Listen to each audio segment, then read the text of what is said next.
மல்லி சீரியல் நேயர்களுக்கு வணக்கம். நம்ம மல்லிக்கும் சரி, சுடருக்கும் சரி ஒரு உண்மையான யுத்தம் ஸ்டார்ட் ஆயிடுச்சுன்னே சொல்லலாம்.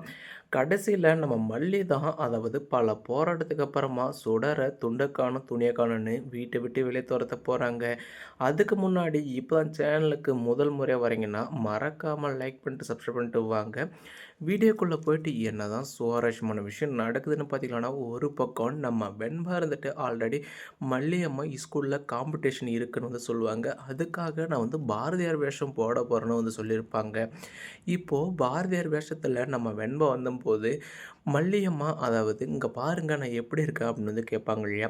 வெண்பா செல்லம் இது உனக்காகவே ஏற்பாடு செஞ்சது போல, நீ உண்மையான பாரதியார் போலவே இருக்க. சரி பாட்டு எல்லாம் அதாவது எல்லாமே கரெக்ட்டா கத்துக்கிட்டியா? அப்படின்னு கேட்கும்போது, மல்லி அம்மா எனக்கு 2, 3 பாட்டு இருக்கு.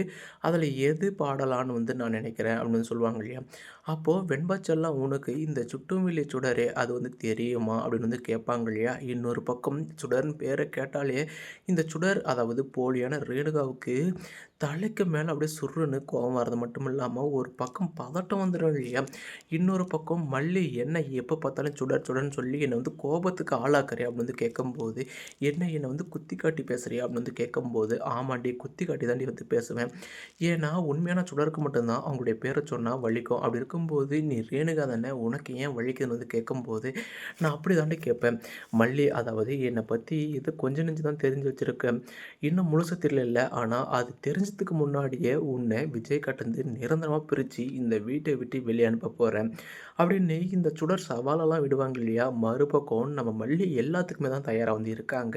இந்த வீட்ட விட்டு வெளிய போறது நீயா நானா பார்த்துரலாம். ஏன்னா, என்ன அவ்வளோ சீக்கிரமா இந்த வீட்டை விட்டு வெளிய அனுப்ப முடியாது.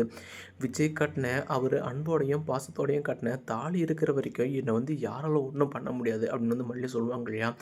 யாரு அதாவது விஜய் தானே உன் கழுத்துல தாலி கட்டினான். அவனுடைய கையாலேயே உன் கழுத்துல இருக்க தாலிய புடுங்கி, "நீ எல்லாம் என்னுடைய மனைவி கிடையாது. என்னுடைய முதல் மனைவி தான். ரேணுகா தான் எனக்கு எப்பவுமே" அப்படின்னு அவன் வாயாலே சொல்ல வைக்கிறேன் அப்படின்னு இந்த ரேணுகா அதாவது வாய்க்கிழிய நம்ம மல்லிக்கட்ட வேணா சவால் விடலாம். ஆனா, அவ்வளவு சீக்கிரமா நம்ம மல்லியெல்லாம் நம்ம விஜய் கிட்டேருந்து பிரிக்க முடியாது இல்லையா? ஏன்னா, உண்மையான அன்பையும், பாசத்தையும் எவ்வளோதான் விலை கொடுத்தாலும் வாங்க முடியாதுன்னு சொல்லலாம். அதுபோல தான் நம்ம மல்லி இருந்துட்டு உண்மையான அன்பு பாசம் வச்சிருக்காங்க. ஆனா, இந்த சுடர் இருந்துட்டு இப்போதைக்கு வேணா பொய்யா அழுது ஆர்ப்பாட்டம் பண்ணி இவங்களுடைய ஆக்ஷனுக்கு ஆஸ்கார் அவார்டே வாங்கினாலும், கடைசியில உண்மை நீதி தான் ஜெயிக்கணும்னு சொல்லுவாங்க இல்லையா? அதுபோல தான் நம்ம மல்லி இருந்துட்டு எது உண்மை, எது பொய் அப்படின்ற ஒரு விஷயத்த கூடிய சீக்கிரம் இந்த வீட்ல இருக்க எல்லாருக்குமே தெரியப்படுத்த தான் போறாங்க.